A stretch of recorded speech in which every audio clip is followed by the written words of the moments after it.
Hey, chances are that if you're watching this video, you've probably beaten a Pokemon game before. Maybe you've done a solo run even before where you beat the entire game just using one Pokemon, something that's been very popular on YouTube over the last 2 years or so. I noticed that although there are a lot more videos like this on YouTube than we need, and I'm contributing to that even more now, surprisingly, there aren't too many solo run challenge videos of this one very popular Pokemon.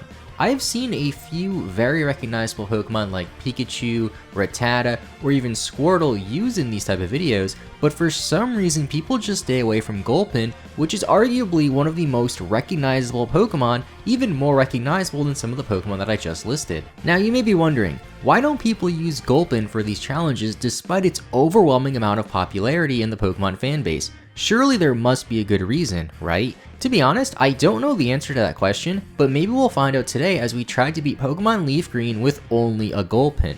Make sure to leave a like if you want to support the channel, and also consider subscribing for more Pokemon videos. So before we get into the actual Gulpin gameplay, we have to do some metagaming first. First, I decided to pick Leaf Green version over any other Pokemon game because Gulpin is also green, of course. Emerald was a close second since it is also technically green, but the only two other videos I found of people using Gulpin in a solo run were on the Hoenn based games, so I'll link them in the description if you want to go check those ones out as well. I was kind of shocked by this, to be honest, since this whole trend has been done so much, and surprisingly I haven't found a single video yet that used Gulpin on Fire Red or Leaf Green.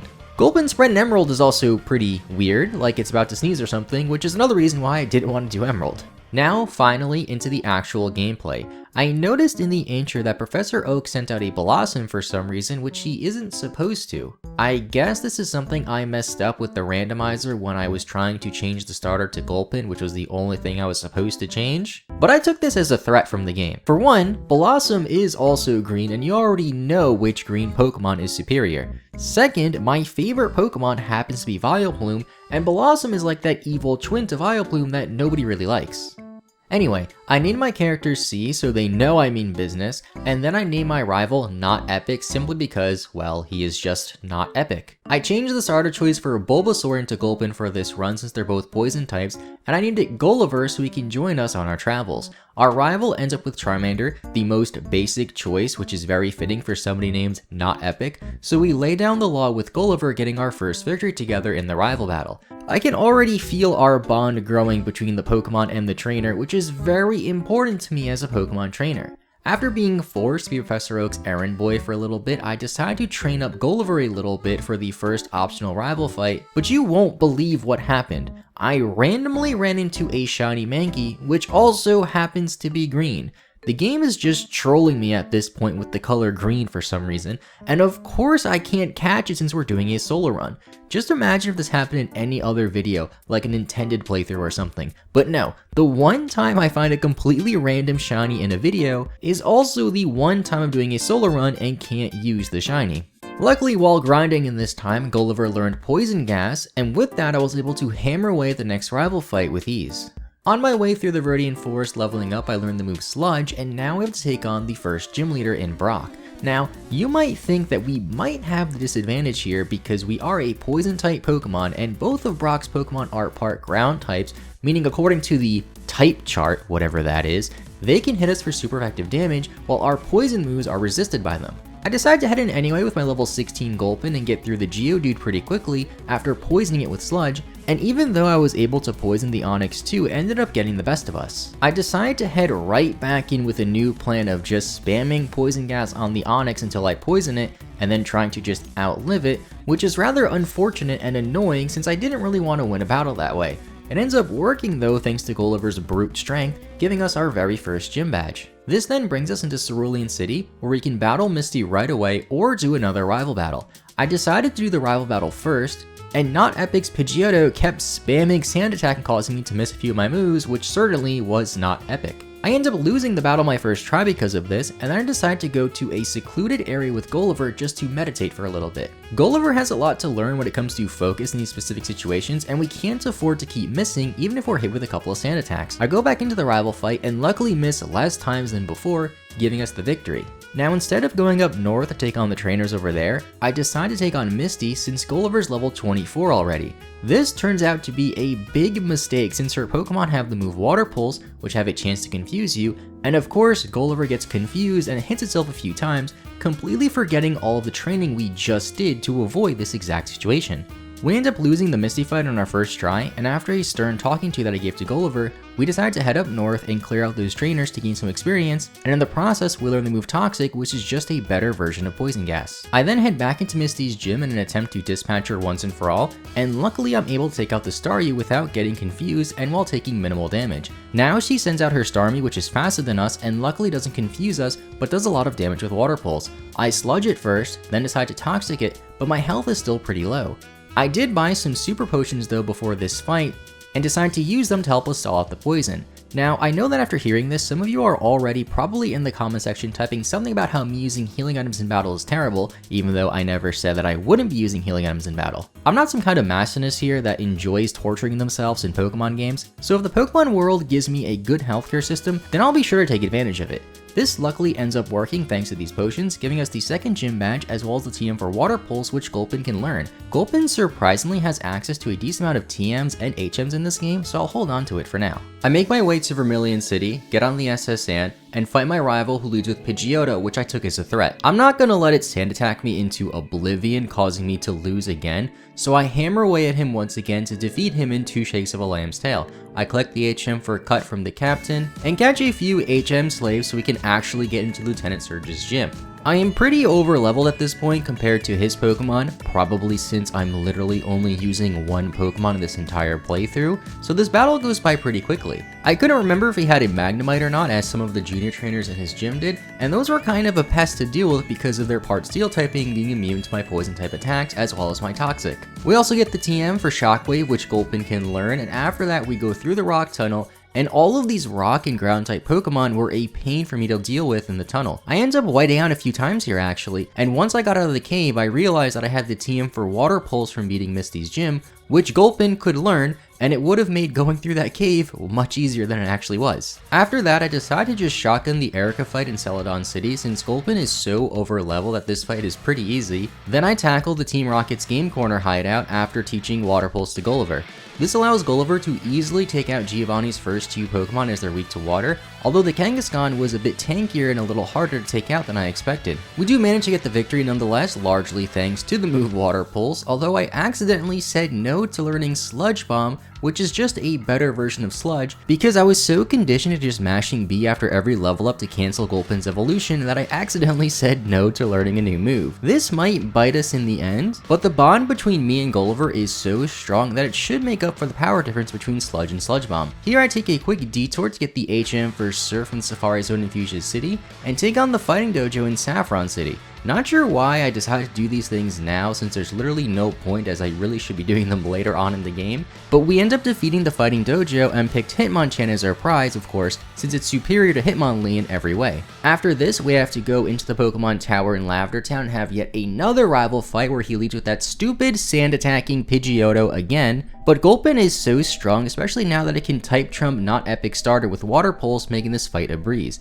The funny thing about this rival fight is there's a lot of speculation that the reason why your rival is here is because his Raticate died, as he mysteriously just doesn't have Raticate on his team for this one fight, despite having an extra team slot in his team. And part of me wishes that was actually true, except if you swapped out Raticate for Pidgeotto, so I no longer have to deal with this pesky Pidgeotto going for Sand Attack. After climbing to the top of the Pokemon Tower and saving Mr. Fuji, we can now head into the Silph building that Team Rocket is invading, or take on the 5th gym leader if we really want to. It's really up to us. I decided to head to Koga's gym first this time, and get annihilated by one of the junior trainers since they have a Hypno. These next 2 gyms might be more of a challenge than any other battle we faced so far since they both have a lot of Psychic type attacking Pokemon between them, so we're probably better off just taking on the Silph first to level up our Pokemon a bit more in order to stand a better chance against these Psychic type Pokemon.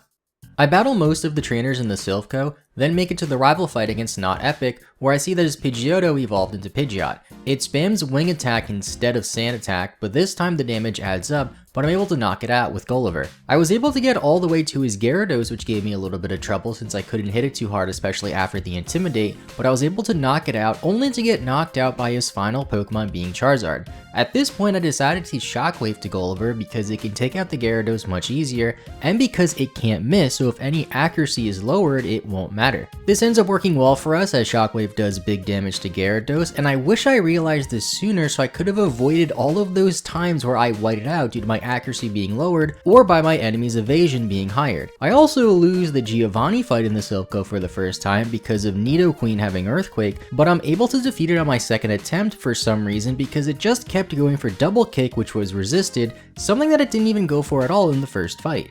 After this, I just had to go to Fuchsia City and take on Koga, and have a little trouble against all the junior trainers Psychic-type Pokemon again. Koga himself was surprisingly easier than the junior trainers in his gym though, and Shockwave really came in clutch in this battle against his Pokemon since they like to go for moves like Smokescreen or Minimize. Shockwave didn't do that much damage to Koga's Pokemon, but I was able to spam heals myself and defeat him to give us the 5th gym badge, and now we can finally take on Sabrina, which is a little bit scary. I think it's also worth noting that after defeating Koga, we got the TM for Toxic from him as well. We already do have Toxic on Gulliver, but if we ever decide to delete it for some reason, we always have the option to give it back now, which is nice. As I head into Sabrina's gym, I decided to give Gulliver the Quick Claw since I know her Alakazam is pretty fast, and after clearing out all the junior trainers, the Sabrina fight starts off better than I would have expected. Sludge ends up doing a lot of damage to her lead Kadabra and follow-up Mr. Mime, although if I just had Sludge Bomb, this battle would be a bit easier. When she sends out her Alakazam, I know that as long as she doesn't crit me, I should be okay,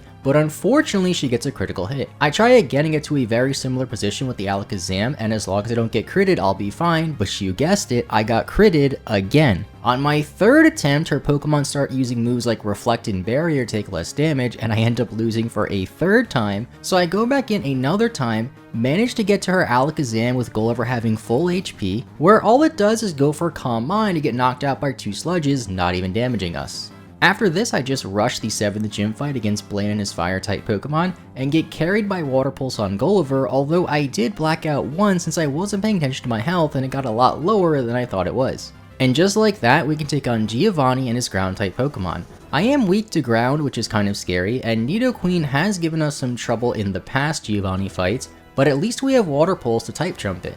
To start off the fight, he leads with Rhyhorn, which I one-shot with Water Pulse easily, then Dugtrio, which manages to live a hit and do good damage with an Earthquake. I was able to bait out a heal, which did help, but I'm forced to heal myself after taking it out. Next in comes Nidoqueen, which is his biggest threat, so I heal to full HP only for Earthquake to do over half damage. I know that I won't be able to live another hit, and I probably won't one-shot, but I should outspeed. Water Pulse has never been enough to one-shot Nidoqueen up until this point, so maybe if I'm able to get a critical hit or possibly confuse it and have it hit himself in confusion, we'll have a chance. I stay in since I have no other option, go for Water Pulse, and thanks to our plot armor it does just over half damage, gets the confusion, and Nidoqueen hits itself in confusion, meaning we can knock it out with another Water Pulse. To top it all off, the second hit was a critical hit too, giving us some justice from the Sabrina fight where we kept getting critted by her Alakazam. Unfortunately, once the Nidoking comes out though, I realize we're in a very similar position as we just were with Nidoqueen, where it can easily knock us out with 2 Earthquakes. Nidoking does have a little bit less defense than Nidoqueen though, so I'm thinking I might be able to one-shot it with Water Pulse, which is my only chance. Gulliver's plot armor really shows here though again, as I crit the Nidoking, knocking it out in one hit with Water Pulse. All that's left is another Rhyhorn, which I dispatch in one hit, giving us the 8th and final gym badge in the Kanto region. Now, all that's left for us to do is take Gulliver into the Elite Four and become the champion of the Kanto region. I head west to do the rival battle, and my level 60 Gulliver wasn't enough for Not Epic's Alakazam going for Psychic. I decide to grind it up for the first time in this entire run to about level 70, but stopped at level 69 and just headed right back into the fight. On the second attempt, we're able to take a Psychic and knock out the Alakazam, then lay down the law on the rest of Not Epic's team. After this, I rush to the victory road as quickly as I can, and figure I'll probably struggle a bit against the Elite Four, especially Lorelei, but I head in anyway. Turns out I was right, and I can't do enough damage to her Lapras, so I white out, Go grind again to level 81 and try again. This still wasn't enough since her Pokemon are all pretty tanky, and seeing as I'm struggling this much against her, I know that I'm definitely going to struggle later on, so I go back out and grind to level 91 this time, and I'm finally able to do good damage to all of her Pokemon, including her Lapras, and take hits from it a little bit better. I get lucky on her final Pokemon being Jinx and dodge a lovely kiss from it, but Gulliver has been so much better lately when it comes to dodging attacks in general. After this we have Bruno, which was a piece of cake since I'm able to use Water Pulse on all of his Pokemon weak to water, and I resist fighting moves from his fighting type Pokemon, making this a very easy victory. And now we have Agatha after that. I was thinking that she would be the most difficult trainer for us in the Elite Four since her Pokemon all resist Sludge and can't be hit with Toxic, so I have to rely on just Shockwave and Water Pulse for this one. Her two Gengars scare me a bit since they get special defense drops on me and spam Hypnosis, but I do get a clutch critical hit on our Haunter to avoid being knocked out as my special defense was lowered. Her next two Pokemon end up being weak to Shockwave, so they were easy to take out, and then I spam Water Pulses on her final Arbok to knock it out as well. After this I use some elixirs that I had to restart some PP since it's starting to get pretty low with some of my moves, and I know that Shockwave will be great against Lance and our rival. Shockwave ends up being very good against Lance's team, especially his first few Pokemon, but his Dragon types were a little bit of a pain for us. I have to rely on Toxic a little bit and basically just start stalling them out, but luckily their Outrages don't do that much damage to Gulliver. At one point, one of Lance's Dragonites lives with just 1 HP while being poisoned and gets a critical hit with Outrage, but I somehow live with just 9 HP to spare and then knock it out. And now, after defeating Lance, we have the big one, the champion battle against our rival, Not Epic. He leads with Pidgeot, of course, which hand attacks yet again right away, but luckily I take it out with Shockwave. After this is Alakazam, which I somehow outspeed and do good damage with Sludge and get the poison. If only that was Sludge Bomb, it might have actually knocked out. I managed to live a Psychic attack, however it gets the special defense drop, which is horrible. I know that he's gonna go for full restore here, so I Sludge again, hoping to get a crit and knock it out, but unfortunately I don't, and I know that I have no chance of living another Psychic, especially after the special defense drop, so unfortunately we end up fainting to another Psychic. I did save my game right before this fight, so I just reset my game. Not sure if that's considered cheating by these made up Pokemon challenge rules with solo runs, but I do it anyway. And the start of the fight goes very similar to the first fight we had up until the Alakazam. I managed to live a Psychic, go for Sludge 3 times in a row and managed to outspeed for the knockout since my rival had to heal in between that. On his Exeggutor, I get a chance to heal Gulliver, and this one was a little annoying since it kept going for Sleep Powder and I kept missing Sludge since I got sand attacked earlier again, but we're able to hammer away and power through it with our type trumping attacks. For Rhyhorn, I miss my Water Pulse and get hit with a Rock Tomb, which lowers my speed, which is annoying, but I hit the second Water Pulse for a one-shot KO. In comes Gyarados, and Shockwave doesn't one-shot it surprisingly, and I get a little lucky dodging a Hydro Pump when I have under half health, knocking out the Gyarados. If I didn't dodge that, there's a good chance that we would have fainted there. And finally, all that's left is Not Epic's Charizard. I know that I can spam Shockwave for super effective damage and it won't miss even after being hit by Sand Attack, but Fire Blast just does around half damage, which is scary. Shockwave looks like it won't be a 2-shot KO either, but I live a Fire Blast with just 14 HP to spare and know that if I heal and go to full health, we should be able to win here. After I heal, Charizard goes for Air Release, which does very little damage, so I know that if he goes for Fire Blast, if he doesn't get a crit, we should knock him out here. He does end up going for Fire Blast this time, lands, and unfortunately gets a critical hit, knocking us out. I reset my game again, head right back into the fight, and manage to knock out Pidgeot without getting hit by Sand Attack this time, which I know will be huge later on in the fight. Alakazam goes to Reflect this time around, which lowers Sludge damage, but I get a very lucky critical hit on my second Sludge, knocking out the Alakazam while taking rather minimal damage. Next, in comes Exeggutor, which I know I can heal up on and stall out the rest of the Reflect turns, which ends up working out very well. I then one-shot the Radon again with Water Pulse, take out the Gyarados in a similar fashion as last time with Shockwaves, and now all that's left is the Charizard once again. I know we can take it out if we don't get critted, but this time the Charizard seems to be doing a bit more damage with Fire Blast than normal. I'm guessing these were just damage rolls from the Fire Blast, but at this point I realized that Fire Blast also only has 5 PP, so I can stall it out with full restores, and I know that as long as I don't get hit with a critical hit high roll, we should be fine. After the Charizard runs out of Fire Blast, its other moves do very little damage, so I just Toxic it and hammer away the Shockwaves in order to get the victory. And with that, we finally became the champion of the Kanto region using only our Gulpin named Gulliver. Going into this, I didn't really expect this solo challenge to be real hard as we were pretty much over leveled for most of it. and the only real challenge was the Elite Four in the Champion Battle. Even though we did have 30 plus levels against some of those final few Pokemon, it still was a little scary. Overall, this was lots of fun, and this was the most anime run I've ever had with all these lucky critical hits, dodges, and crazy battles we had along the way, especially the 8th gym battle against Giovanni. I'm very happy that Gulliver finally has its rightful place in the Kanto Hall of Fame, and if you also enjoyed the video, consider leaving a like, as one like helps a ton, and also consider subscribing for more Pokemon videos. If you want to see other solo run videos like this, let me know in the comments down below, as this is pretty much the first one I've ever made of this kind, and also be sure to check out my other videos as well. With all that being said, I want to thank you all so much for watching, hope you have a great rest of your day, I'll see you all next time, and bye bye.